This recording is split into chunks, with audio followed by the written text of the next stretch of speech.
Hey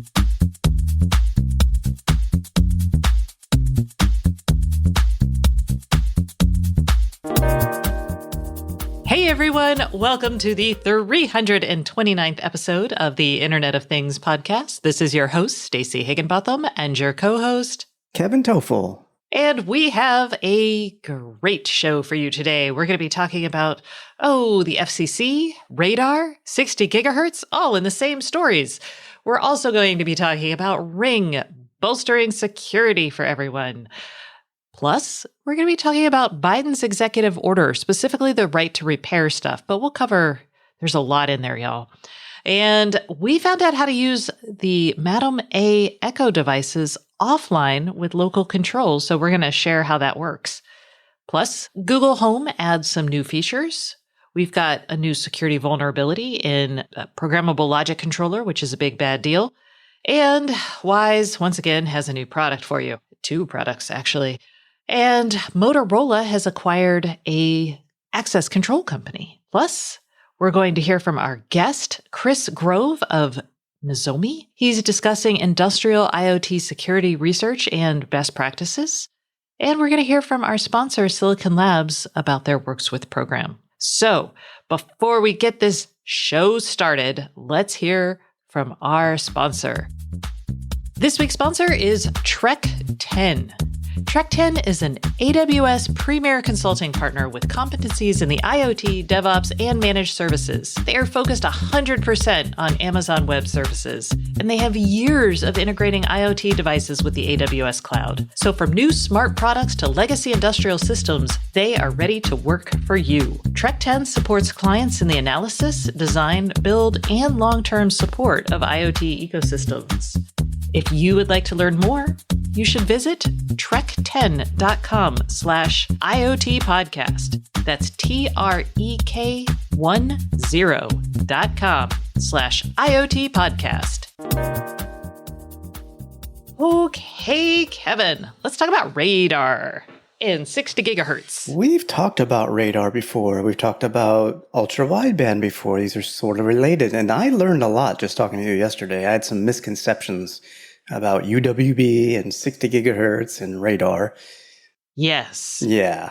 I was like, you just went right to it, man. I was going to tell you. So I own up to my flaws. Oh, no, I was just thinking we should tell people what was happening first, but okay. The news here, there's a couple pieces of news around radar. One is that Amazon applied for a waiver with the FCC to put radar in the 60 gigahertz band inside an Echo device for sleep tracking. This may sound super familiar because Google does this with their Soli radar systems already in one of their displays. I've tried it out. It's pretty good. So that's a piece of news that is happening. But also this week, the FCC was like, you know what? Maybe they're sick of filing these exemptions. The waivers. Yeah. The waivers, because they actually filed one with a company called Viar for 60 gigahertz radar inside vehicles because they want to be able to detect children that are left in hot cars. So, and they're realizing kind of what we've been saying for the better part of 2 years, that RF sensing is awesome. RF sensing is awesome, and using high frequency wireless, it's going to be big for IoT in general. Yes. So what the FCC did is they have issued what they call a notice of proposed rulemaking associated with saying, hey, you know what? Instead of giving all these waivers out, let's just make 60 gigahertz and radar. Let's open up that spectrum band for this type of radar. And that is hopefully, with a notice of proposed rulemaking, what happens is they file this and then there's like an endless comment period, several comment periods. So this isn't going to happen tomorrow, but this is a really important thing. And they want this for products that will work in the 57 to 64 gigahertz band, which is lumped under 60 gigahertz. And they want to set a bunch of rules about, their FCC rules. So basically, like, how loudly can this transmit? By loudly, I mean how many dBs. And more dBs. More dBs. Better signal, lower battery life, technical stuff about duty cycles, that sort of thing. So we'll hear back from companies that want this and companies that are maybe using this band for something else, companies that are worried about it. And it's going to take a while. But alongside of this, it's worth talking about the 60 gigahertz band because there's going to be a lot happening in that space. And there's a lot that's kind of confusing. So you mentioned there's a lot happening in 60 gigahertz. One of those things we've talked about many times before, which is UWB or ultra wideband usages such as, say, for Apple AirTags. And that's one application. In the same spectrum, you have radar. And so that is a totally separate thing, and that's what the FCC is looking at. You could have other applications, such as Wi-Fi RF sensing, that use the same spectrum, but it would do it a different method. And you explained to me, maybe it's worth a quick refresher to me and to everybody else, how those differences are actually achieved. Sure. So... No, go. You can do it. Okay, here we go. This is like deep RF stuff. And I had to I should do a shout out to National Instruments because they had two of their engineers sit on the phone and tell me about this in great depth. And if y'all let me know if you want me to have them come on the show and educate you to this level of depth because, it's a lot. Okay. So ultra wideband refers to how the packets are transmitted. So how the RF signals are transmitted. And what they do is they are scattered out across 500 megahertz of spectrum. So that is where the wideband part of this comes in. And they just go boop, boop, boop, boop, boop out. They're not continuous. So that's first up, super important. So it's really good for transmitting in crowded bands because it's using spectrum very sparsely. So yay. So those the AirTags would be a good example of that, for example. Right? Yes, Apple AirTags. I feel like there's other ultra wideband things we've talked about. We're going to see it a lot in phones coming up. I feel like Google's working on something here too. I think cars with automatic door locks opening and handles opening, some of them are using or plan to use UWB, yes. And it's important to know that a function of the 60 gigahertz spectrum is that it's super short range because when you have 60 gigahertz spectrum, it attenuates in oxygen, rain, all kinds of things. So this is very close. The radios need to be close together. So that's something else to consider. Okay. Now, with radar, this is a continuous thing. And they do something with radar. They have something called a frequency modulation scheme. And this is basically how the packets are encoded. So with radar, like SOLI or what we're talking about here, they use something called frequency modulated continuous wave. And that is basically, like I said, how the radio packets are encoded. And this is good because it is purely a sensing technology. When we talk about things like Wi-Fi sensing, they use OFDM, orthogonal frequency direct modulation. I feel like I'm messing that up. There's so many acronyms here. You don't really need to know all that. But with Wi-Fi sensing, that's a communications focused waveform. So with radar, what you have is something that's specifically designed to detect objects and detect the shape of objects. And it's also designed to figure out how quickly they're moving and where, which is worth noting because that's how we're getting things like the highly granular breath monitoring from SOLI. And as an added bonus, when SOLI uses radar, they're not just using one radio, they're actually using several antennas. They have a 4x2, but it might even be 4x4 block of antennas to get even higher resolution, so much more detailed picture of what's going on. So that's kind of how that works. And that's a lot to know. I know. I'm sorry, y'all. But we thought it'd be worth it because if you listen to this podcast, you probably care a lot about IoT and you probably want to understand that UWB at 60 gigahertz is different than radar at 60 gigahertz is different than possible Wi-Fi sensing at 60 gigahertz. And now we're going to tell you why we think it's so cool. Amazon's obviously using it. Google's using it for sleep, checking your breath while you sleep and figuring out breathing rates so they can figure out sleep metrics.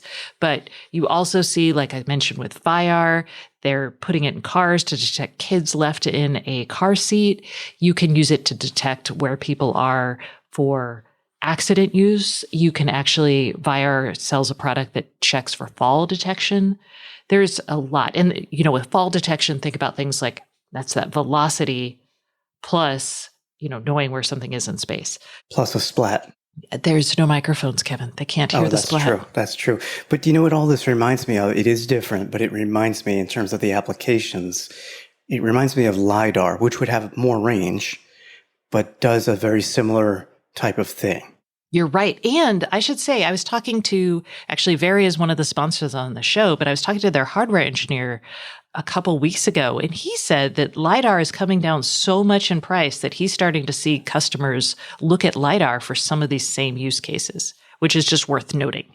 Well, that makes total sense because, I mean, I remember when a LiDAR sensor would cost $30,000 and, if not more, obviously. But now you have LiDAR in certain phones and the iPad Pro and so on. So it obviously has come well down in price. Yes. So we could see that too. And basically all this does is it allows you to sense things without using cameras. Bingo. Love it. And most people, but they're not using cameras, which means, hey, no naked pictures of you on the internet, but they can gather similar sorts of information. So if the algorithm for processing that data is written, they could tell when you were, I always say when you're picking your nose. So just keep that in mind that it's not a camera, but a computer can read it. Right. It can interpolate quite a bit. It's almost like metadata can about your browsing habits or so on and so forth. But what I like about this, I know we're going to talk about WISE a little bit more in the show, but I'm going to use them as an example. The WISE scale, it uses an algorithm to determine who is actually standing on the scale, and it bases it on the weight. So, there's like a 20-pound difference between me and my wife. So when she stands on it, it knows it's her and sends the data to her WISE app. When I'm standing on it, it quote unquote knows it's me. It interprets that. So you could have, these type of solutions in a smart home to say, oh, this taller person, and Kevin is the tallest person in the house in a perfect world.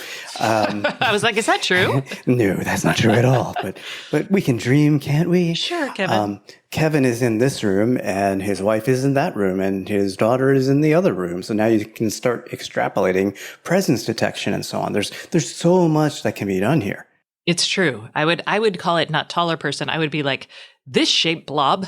But yes. So we're very excited about this. I think it's worth everyone else getting excited. The fact that the FCC is, opening up this notice of proposed rulemaking signals that this technology is really, if not here, then I'm just going to say here. It's here.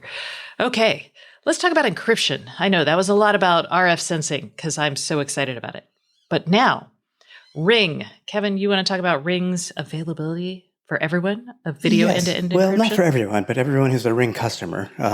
Fair. Yes. So earlier this year, Ring launched a technical preview of video end-to-end encryption, and they did that in the US. So as of this week, the feature is now out of technical preview, and it is being expanded to Ring customers around the world. Not every single country, but a large chunk of where Ring sells its products. This is good. So if you have, like, say, a Ring doorbell, your video is encrypted end to end and all, that's great for privacy. Same with internal cameras, getting back to privacy, which we just talked about. I still have a problem with this, though. Besides being late to the game on this, which I can forgive, that's fine. This is an opt-in. No customer protections should be opt-in. Come on, Ring. Does it lower battery usage on the end device? Or boost battery usage, I guess? Maybe. It's not a...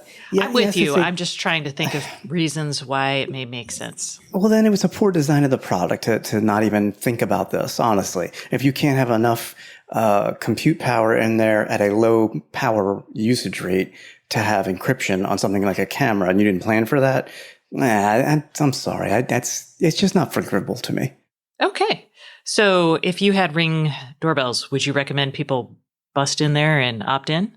Oh, yeah. And this is still good news. I don't want to say, boo, this is bad. This is good news. I don't like the approach. This is the heavy-handed Amazon approach, in my opinion, with Sidewalk. You have to opt out. We're going to use what we want. We're going to set you up the way we want. But yes, you absolutely should do this. Why wouldn't you? Because it takes an extra 3 or 4 steps. well People, worth it. we're lazy. Well worth it. I mean, okay. because you don't want to be subpoenaed for video surveillance footage from somebody and just or have it handed over, right off the bat. It's encrypted. Law enforcement couldn't see it, It's personal choice, but I would use the encryption. Yeah, me too. And this comes on the heels of Ring doing a lot more to address kind of its, I'm going to say, collusion with police departments. So now if a police department requests Ring camera data, they actually have to do it in public. So it's a much more transparent. It's not a private kind of request. So I think that's pretty good. They've done a lot here to kind of address some of the concerns. Yay. So the bottom line here is when you complain about stuff that seems really sketchy, they're actually listening on this front. They didn't listen on Sidewalk, though. Okay. Let's talk about broken tractors. Broken tractors and the Biden administration's executive order from last week, which, y'all, it is a doozy. There is a lot in here. But what we're focusing on today is the right to repair. So the right to repair is... it's a lot. So the idea is what we're doing is we're basically turning our hardware into software products, right? They're just software wrapped in a hardware shell. The implications of that are huge and wide ranging. We experience them when someone's like, you know what, I don't want to support this anymore. And then suddenly your device is bricked, right? We also experience it with like subscriptions for access to a product that we feel we already bought and own. And so with right to repair, the issue is companies are using the software as a way to say, you can't fix this product without having access to our proprietary software. And specifically, you can't fix this product without having access to like a licensed technician. So they're basically using software as a way to tie consumers' hands. You see this with Apple. Apple is more like a hardware issue. They have a software thing, but their right to repair issue are like, hey, your warranty is voided if you open up the back of your iPhone, for example. But the implication here in the executive order deals specifically with the right to repair for farming equipment. And the reason is John Deere, as part of what I would say is a pretty successful digital transformation, has turned their tractors into really high-level, high-functioning computers. And in doing that, they've said to farmers that if they buy this, they have to have those computers fixed by a John Deere technician. Now, many of us not in the farming world would be like, yeah, okay, I already take my computer to the Genius Bar. But the reason this is an issue is because when you are a farmer, you have a very limited window of time to get your crops in. And if your tractor breaks and 3 days later the technician arrives, you have lost 3 crucial days. Your wheat may have rotted. Your rains may have ruined your hay. I don't know. There's a lot. Plus, farmers, they work real hard for everything they have, and paying out extra fees to a technician who shows up late and may or may not help them is a problem. And when it's their only choice, it's not, some of them may be very technically savvy and have access to get code fixes, or they can create their own code fix or whatever it might be. It doesn't matter because it's all locked down proprietary. Yes. John Deere argues that the reason they do this is these are highly functioning computers, and if you let someone have access to them, they could do things like mess with the emission settings, like, Volkswagen did, and spew lots of pollution and no one would care. Or they might turn off a safety feature because they feel like it's annoying to have the door chime consistently if they don't put their seatbelt on. I don't know. I don't know if there's seatbelts in tractors. I've actually ridden in one of these tractors, so I should know, but I don't. Those are fair arguments. But I also believe in the US, it's really hard to say that, there are still people who drive around without their seatbelts on. So I'm kind of like, And I think the bigger issues of not limiting people to a system that doesn't have enough elastic for them to have what they need right away is a problem. And it's a larger problem than probably a single tractor's emission, for example. So in this order, the president urges the FTC to limit powerful equipment manufacturers from restricting people's ability to use independent repair shops or do DIY repairs. And tractors are the specific example. This order also contains things about internet service. It contains rules asking for rules on privacy and data retention. I'm going to write more about this in this week's newsletter, so you can wait for that. So this is a big deal, and we're very interested to see how this works. Yeah, I'm curious because I just recently bought an electric vehicle, a used Nissan Leaf, and I've already found the secret menu to tweak things and so on and so forth. I've used a software flashing device on my last car to boost the horsepower and so on and so forth. So I like fiddling with these things. I mean, I'm not relying on them like a farmer is with their tractor for my livelihood, but this could theoretically start applying to so much of our everyday life in all of our devices. Yes. Okay. Now let's talk about local control, another consumer, I feel, must-have, right? Yes. We've been talking about local control of the smart home for a long time. It's a feature that, y'all always ask us about. I need a camera with local control, local storage. I need a hub that has local control.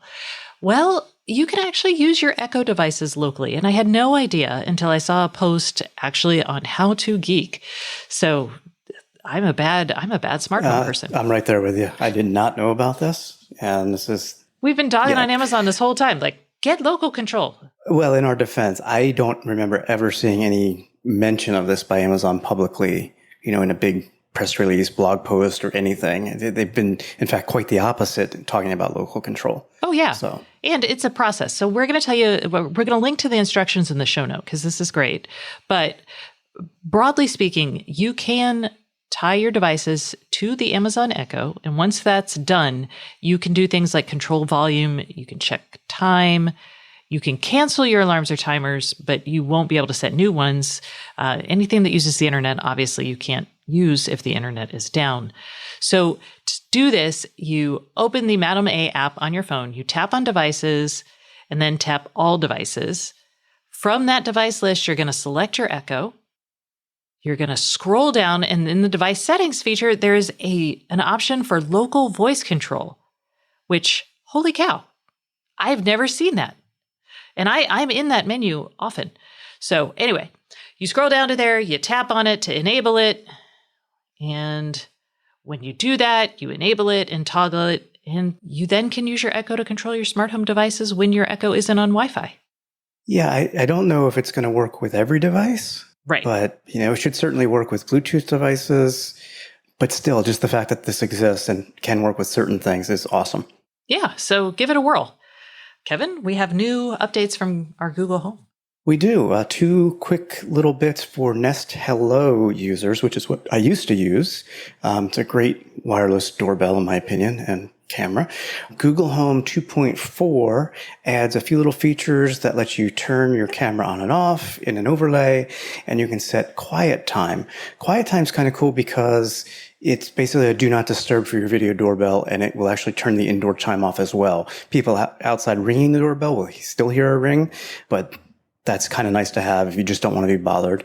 And you can also set up quick responses for those people. So the doorbell will speak certain responses, such as "go away, I'm not interested." It's one of my favorites.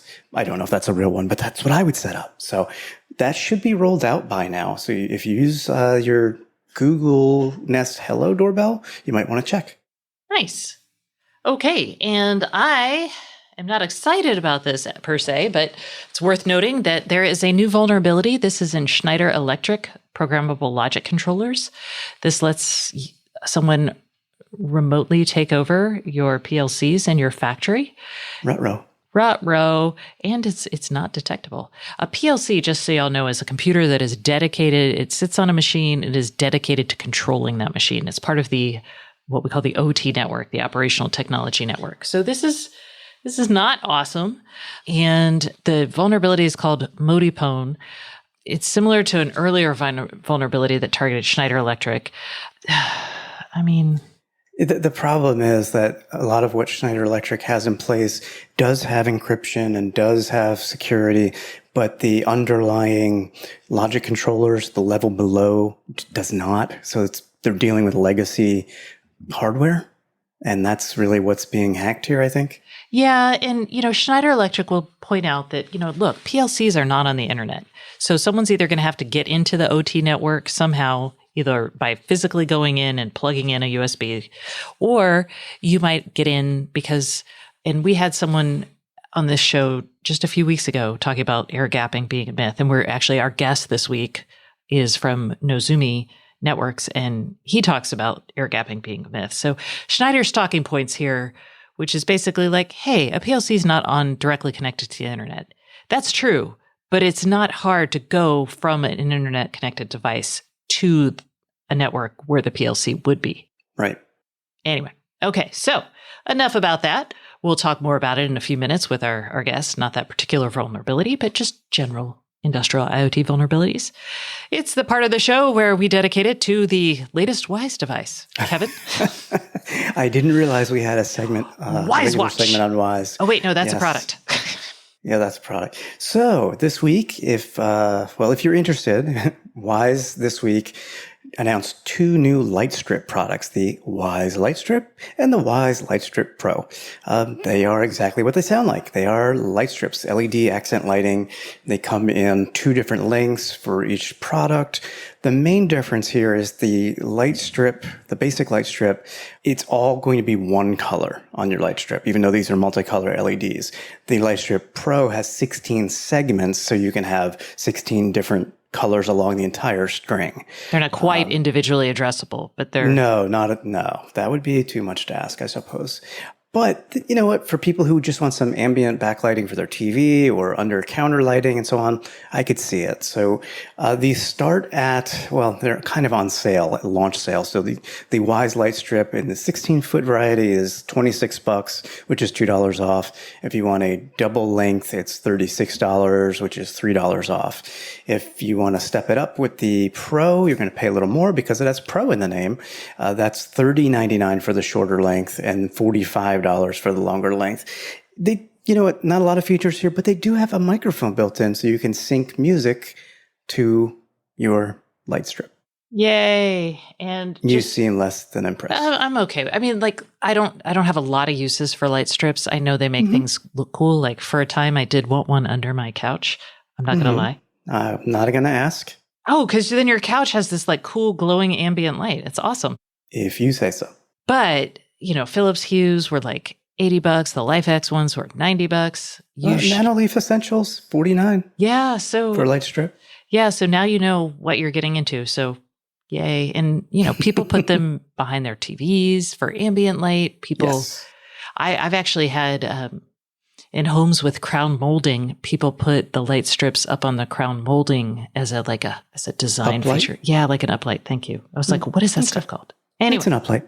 It's an uplight. So there you go. There's some options for you. You can feel free to share your most creative light strip uses with us. All right. Acquisition news. Motorola plans to acquire an access control provider, OpenPath. This is great, I guess, for access control is basically like door locks, that sort of thing. It's a big deal in the post-COVID era because you got to see who comes into an office building, who has access where, track them, know all this great stuff. Over the summer, OpenPath raised $36 million. They don't do the physical locks, they do the software. And Motorola Solutions buying this, I guess it makes sense. I mean, I've been following Motorola for years and I just have lost track of what they're doing these days. I gotta be honest. Yeah, they have a lot of like enterprise building management stuff. So this fits in with that. Motorola's done so many things over the years. Mm-hmm. And they've been bought and sold and spun out. And yeah, their brand has been changed. Who knows? Anyway, so this deal happened. It's part of like a larger wave, like Latch, which is another software provider in the access control space, went public via a SPAC earlier this year. I feel like another one was purchased by another company. I mean, there's just a lot happening here. All right, that is enough news for the week. But now, let us go to the Internet of Things podcast hotline. Doodly-doo-dee-doo. She's singing again. I know. I can't help it. I just feel like we should have some sort of... It's okay. Audio cue that this is happening. But if we do music for this, then we'll have to do music for Wise. I mean, that's almost as often as our... Wise Watch. Bum, bum, bum. Okay. No, we're now on the IoT podcast hotline, which this week is brought to you by Very. Very is a fully distributed IoT engineering firm helping you get the biggest projects fully operational on time and on budget. You can discover what Very's multidisciplinary teams can do at www.verypossible.com. Okay. And if you would like to call us and leave us a voicemail on the podcast hotline, we might answer your question. Plus, you'll be entered to win an IoT grab bag, which is basically to be whatever connected devices I have roaming around the house. Some of them will have been tested, but most of them are just new in box. So I know I've got a Wise outlet right now. I know that I have a Arlo doorbell, wireless doorbell. So, if you have a teenager, you could give it to them and you could ring their doorbell outside their room. And I'll probably find one or two other things to stick in there. So to enter to win that, you need to give us a call at 512-623-7424. And this week's question actually comes from Glendale, Arizona. And Yay. Keith, Home of the Cardinals. There you go. Let's hear it. Hi, Kevin Stacy. This is Keith from Glendale, Arizona. Last week, Kevin gave a review on the Wise lock, and I couldn't help but kind of relate to him, not with just functionality stuff, but kind of updated how Wise is updating their products. I'm a big fan of Wise. I have lots of their products, and the problem is that I feel like they're getting too big and they have too many products. The backlog is getting too large for them to update their products. I have the vacuum, for example, and I'd like to say, hey, Madam A, go vacuum the office, but that functionality's not there yet. I have the Wise watch, and I get text messages, but it doesn't just says comes from other, or it doesn't tell me where it comes from. So that's kind of annoying. And back in the day, I know with just being the cameras, they updated a lot. And I just wanted to get your thoughts on that. I understand being iterative, and I'm flexible to wait for updates, but it seems like they're way backlogged now. I just wanted to get your thoughts on that and see what you think the future holds for them. Thanks again. Love the show. Bye.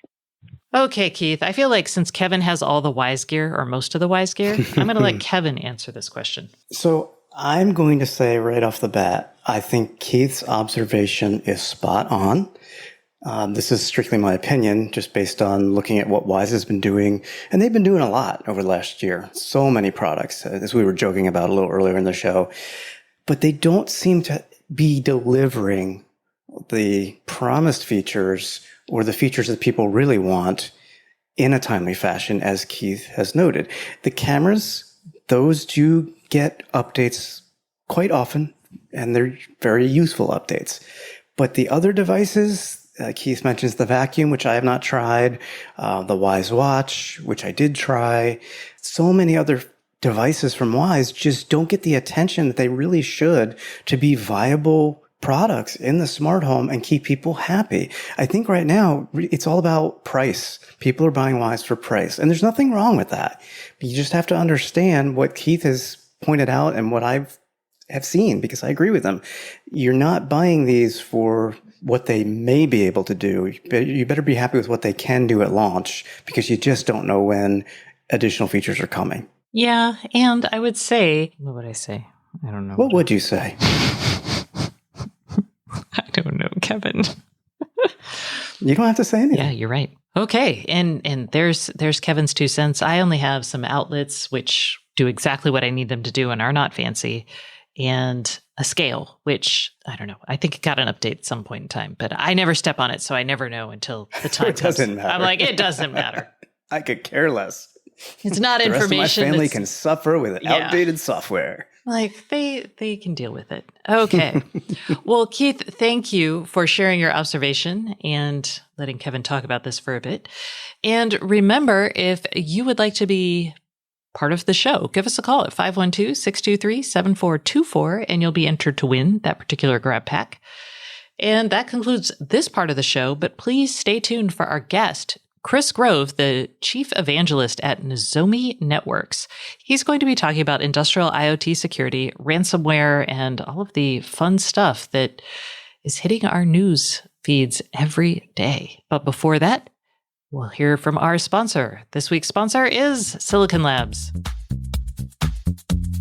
Hey, Hey everyone, we are taking a quick break from the Internet of Things podcast for a message from our sponsor. This week's sponsor is Silicon Labs, and I'd love to welcome Jake Alamat, who is Vice President and General Manager of the Home and Life Business Unit at Silicon Labs.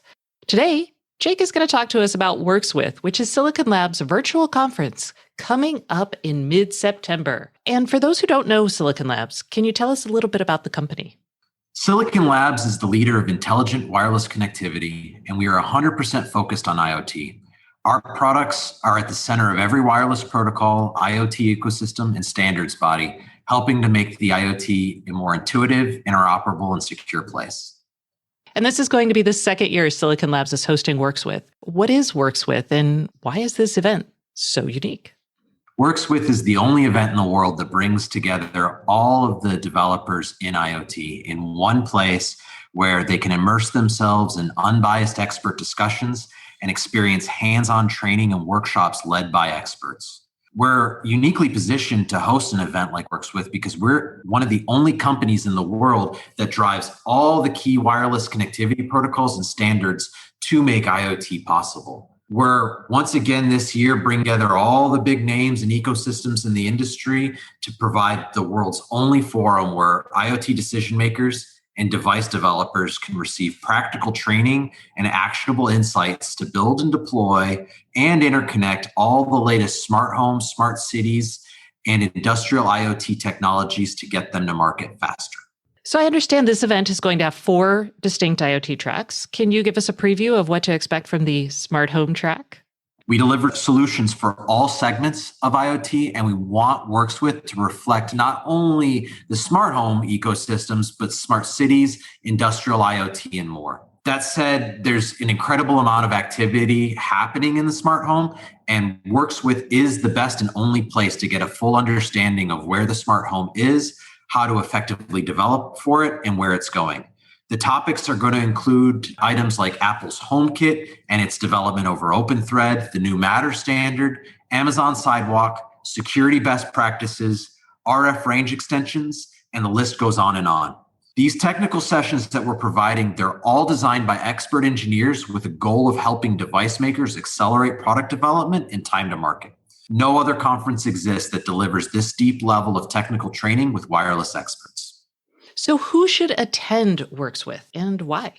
Works With is great for everyone in the IoT industry, but it's really ideal for software developers, hardware engineers, product managers, and business leaders. Works With is a great way to stay on top of what's happening in the IoT, develop and deliver IoT solutions faster, and strengthen partnerships. This year, just like last year, registration is free. Get online and join us for September 14th and 15th when we're going to have the event. Register today at workswith.silabs.com.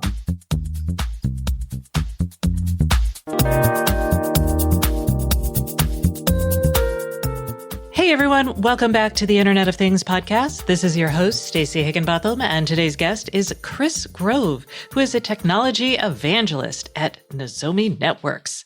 Hello, Chris. How are you today? I'm doing great. Thank you very much for having us today. I am really excited because y'all have a new report that talks about, well, basically how crappy security is right now and also the threat of ransomware. So, yay.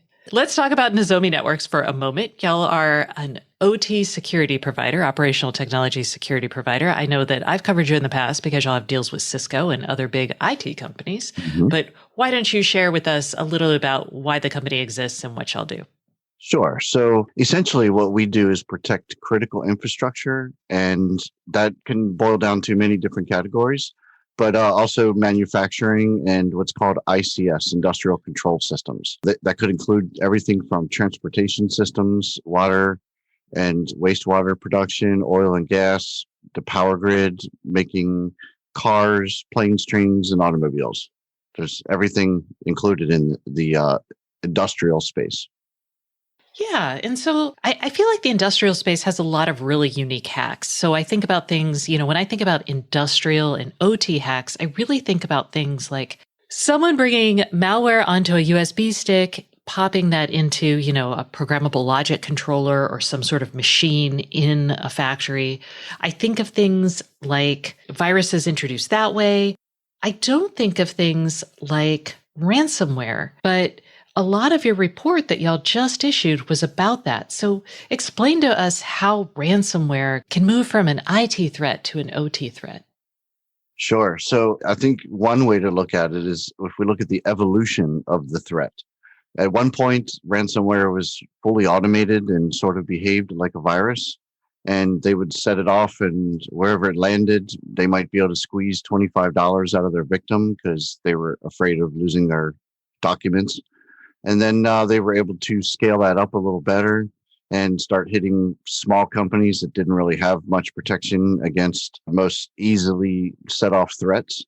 Then they started to build this crime ecosystem. And if you can think of all the skills required for someone to effectively break into, take Colonial Pipeline, there's a company who spent millions of dollars on their security.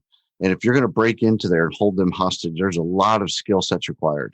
So they've built this ecosystem and have various people that fill the needs to do these larger, more complex operations, offensive operations. And so what they've done is sort of scaled up from hitting individual laptops and like holding your photos hostage all the way up to larger and more complex systems. Not only their capabilities have gotten much greater, but also the systems that they're attacking have also scaled out their footprint a lot. It used to be where some of these plants, the digital space was basically a few feet away. You push a button, something would happen to the robot a few feet later. And then they started to automate things, and you would sit in a control room and do it. And now that dependency landscape of the things that you need in order to complete that operation now include all different types of technologies like IT systems and cameras and all kinds of servers, and Windows needs to be running. And now you have to have all these things that you would have never thought you would need in order to do the complete operation that the industrial control systems are there to do. So the ransomware operators have found that these larger enterprises have these Achilles heels, and they can really squeeze a lot of money out of their victims. So is it like with Colonial Pipeline, for example, that was actually an IT attack. They just shut down the OT side because they couldn't actually bill people correctly for delivering the fuel. But in JBS and some of the other attacks, this was an attack on those OT systems, correct? Yeah, so there's even some debate around that. If an organization has gone through an IT-OT convergence, is there even a difference anymore between the two? And if the systems that are in one part are required for the other part to run, there's not really a lot of boundaries to be drawn anymore in between those two areas of the system, especially when we're starting to see that line get blurred more and more, and the industrial control systems are jumping layers and going straight to the cloud. And there's so much growth, I think, in the technology space that it makes that distinction between IT and OT really hard to drill into nowadays. Okay. And I feel like on the infrastructure side, like security, in terms of security practices and even security built into the hardware, when we talk about the OT gear, it is much less sophisticated than the IT side. But when we talk about worker training, I feel like the IT side is much less sophisticated.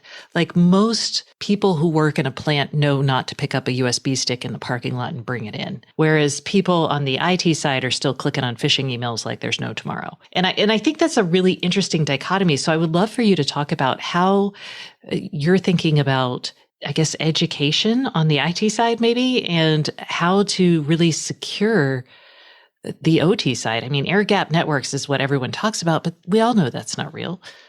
We all know those don't exist anymore.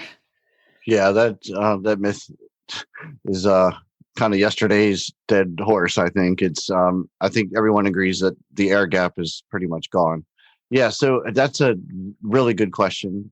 I think that there's a lot to be learned from both IT and OT from each other, and I think the information could flow a lot better between the two. I've been in many meetings where it's the first time that the IT and the OT folks have met each other, and the IT guy doesn't even have an awareness of where the plant is. He knows like it's in some state out west, and the OT guy has never been in a data center. And this is the first time they've met. They're there to solve the same problem, which is cybersecurity in OT. They both come sometimes with their own preconceived notions of what the other side brings. I think on the OT side, a lot of times IT is perceived as bringing a lot of risk. If you were to run like a security assessment report on the OT side, it'll usually highlight a lot of IT-based operating systems. We won't mention any names, but I think they're in the news this week again, right? There's a lot of risk that could come with that, but there's also a lot of expertise in dealing with risk that could come along with that too. So that's sort of a double-edged sword. And then on the OT side, how risk is managed in operations is quite different than in IT. In IT, we can just patch stuff, we can reboot things, we can make quick changes, we can add more technologies to fix it. But sometimes in OT, we don't have that luxury. Trying to fix something afterwards with a piece of technology doesn't always help when you're trying to prevent like a chemical explosion or something like that, where the process needs to be precise and be on the entire time. So the mitigations are quite different on both sides. And I think IT could learn from how OT approaches problem solving and like safety systems, for example, using a separate technology. Like if you have a Rockwell-based plant, then you may buy Siemens-based safety system or Schneider or some other manufacturer and build what's called an SIS, safety instrumented system, and use a separate set of technologies to ensure that nothing bad happens. And that's not really what we do on the IT side very often. And I think there's lessons like that that could be sort of tossed over the fence to each other and learned from each other's side. So tell me a little bit more about an SIS. It was a safety instrument system? Safety instrumented system, yeah. What does that mean? So if you have a condition that could be dangerous to humans in an operational environment, like you're mixing two chemicals, and if it doesn't get out of there in time, then bad things happen. So you'll have sometimes in these types of plants a safety team, and they'll have a different colored hard hat. They may have a different vertical in the business, and they have the authority to just shut things down. They track things like the locks that people use, that workers use when they go into dangerous areas. They can lock equipment off from being turned on. And so they have their own role at the plant level, and they run their own systems, and they're able to come in and say, hey, look, if the worker fails to push that button in time, this is dangerous.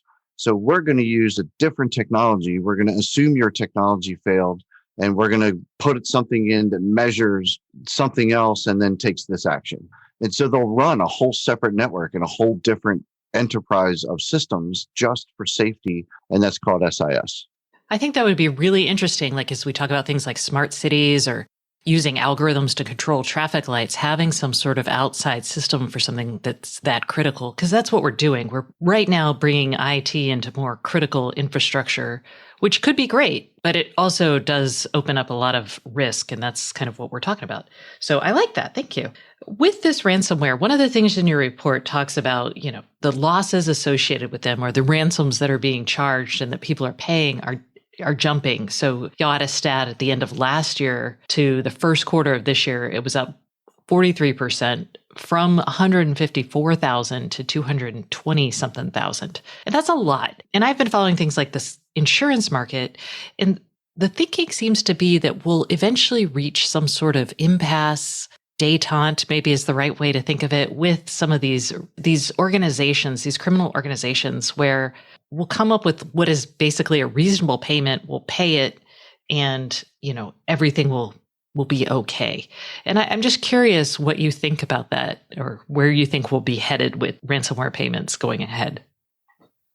I think there's probably two answers there. One of them is going to be in the context of the big game hunters, the ones that are going to sit on top of the criminal cartels that they've essentially built, the crimeware cartels. The big game hunters will continue to go for the bigger numbers. The $70 million ask right now with the Kaseya and others like it, I'm sure, are going to happen, where it's not going to be just an organization that's targeted. A supply chain attack is sort of like a shotgun approach. So you're not only going to be extracting value from the one victim, you're going to be extracting value from all of their customers. So there's supply chain attacks, and it's also going to be a lot more visible. You're going to get a lot more blowback from it. So I think that not every crime organization is willing to bite off that much. That might be too much for some of them to handle. It's also a lot more investment on their part to getting that far. The supply chain attacks are more complex and are bigger. So I wouldn't be surprised if within the next 6 months we saw our first $100 million ransom. Yikes. I'm not hoping, but yeah, just the way that the trend is going, I wouldn't be surprised. Then we have the regular market that I think is going to continue to go, and that is just smaller, more volume type, less sophisticated groups that are continuing to operate. I mean, this is a whole market, and these names that we talk about, are Evil and Ryuk and the Dark Side, they're all just players basically in this big ecosystem. So I think we're going to see the demands rising as well as the quantity of attacks that are successful. This does not feel like a good place to be. Yeah. How long till we get this under control? Or, we obviously can't go along like this, or is that just the plan? I think it depends who you're asking. I'm asking you, Chris. Yeah. So, well, unfortunately, I don't drive the plan. So if it was my plan to drive, I would say more government action, and particularly on the political front and applying pressure to the nation states that are affording protections and safe harbors for these criminal organizations to continue operating with impunity. By enforcing the law, the international laws that are widely accepted around the world when it comes to things like this, I think that would at least take care of the big game hunters. And then we could allow the organizations to continue defending against the affordable threats. We can continue to fund ourselves and protect against the normal day-to-day things that we're expected to defend against. But some of these organizations are practically nation state. They have the same capabilities as a nation state. Okay, we're going to move away from ransomware because the report covers some other interesting things I want to touch on briefly. One is the rise in security cameras as weak points. I would call it both the rise in security cameras around industrial settings or even commercial settings. And then the other is the fact that these security cameras are often, parts of P2P networks that are not highly secure. So they're vulnerable. And one, I want to ask, what is behind the rise in security cameras everywhere? Because it feels like very intrusive technology. Yeah. So on the surface, especially if we think about the old style security cameras, it's like, the thing screwed onto the wall with the cable behind it, going to a DVR in the back room, and just it's really not like that anymore. They're using cameras for everything nowadays, including especially in the manufacturing processes. Just to move from raw goods to an end product, a car manufacturer may create 750 cars a day, almost entirely using robots. And they're using lasers, sensors, pressure sensors, all kinds of stuff, and cameras as well. And they're using them to measure distance. They're using them to measure speed and make sure that something is facing the right direction. So if you look at what's inside, how many Ethernet cables alone, there are thousands of them sometimes in a very small area, because there's so many little bits and pieces and parts that are working together to make this automated manufacturing process go. So you will find cameras all over the place within the process itself. And then also all within the plant. Obviously the security, you have people that want to talk to each other. You have other cameras in other areas as well, outside of the plant itself, the parking lots, etc. And they're not all wired together. Like the parking lot isn't wired to the factory robot, but they do a lot of wireless technologies and even Ethernet, depending on how they transport them. They're no longer the old style point-to-point coax cabled video camera systems anymore. They are computers on a network. They're intelligent devices. So they bring these risks and vulnerabilities, and they enable the bad guys not only to take them over so that they can watch what the camera's meant to watch, but they can also use them as launching points into other parts of the network. They can use them for lateral movement. If you think that you've cleaned up your Windows network and you haven't touched your CCTV camera network, then that's where they could be living. So your advice for people on cameras is what? I think it's IoT in general, because cameras is just one part of that. There's many other devices out there with similar challenges. And it's that many of them are unmanaged type devices. They're not patched frequently. They may not be supported by the manufacturer. So understanding that risk, being able to monitor everything. And this is something I think OT can learn from IT. And it took me a long time in IT to learn this, that you're never going to prevent everything. And practically every large enterprise is in a state of constant recovery. There's always an incident open. There's always a leaky firewall rule that someone took advantage of, or a laptop plugged in that was infected, or there's just always an open case. There's always something going on. If you take that mindset and apply it to what we're talking about here, then you start to realize that, wow, these things are going to get infected sometime, and so is everything else. So what do I need to handle that risk? Okay, so let's end this with some good news, or maybe things, an action plan. So what can I do? One of the things that victims of ransomware were really happy that they had invested in when they found out they were victims were things like a good backup strategy that they tested and knew how to restore operations from, not just restoring data, restoring operations. Also, tabletop exercises, making sure that they understand communications plans and who's going to do what when they're in the midst of an emergency like that. And then they'll reach out to all their forensics tools, and they'll need visibility into where the attackers came in, where they went to, what they did, where, and what are things supposed to look like after we go back and restore everything. Then being able to look for signs of them still there, and also hardening the systems, reducing risk. Don't just patch, look for ways to reduce the consequences of a successful attack. And I think finally being in a post-breach mindset all the time, just thinking, is this the sign I've been looking for to show me that they're here? Because you know they're there somewhere, you just haven't discovered them yet. So get those tools together and start planning that they're there, and you need to start isolating the attackers. Honestly, that's how we dealt with insects and roaches in Texas. You know they're there, so you just got to have a plan. Yep. Awesome. All right, Chris, thank you so much for coming on the show this week. Thank you, Stacy. And I love your podcast, by the way, so keep it up. Thanks. Thank you. And that concludes this week's episode of the Internet of Things podcast. Please join us next Thursday, and don't forget to subscribe. And if you can't get enough IoT news, I would love for you to sign up at www.stacyoniot.com for our weekly IoT newsletter, where we explain all kinds of things that we don't even get to on the show. Once again, thank you for listening, and please subscribe.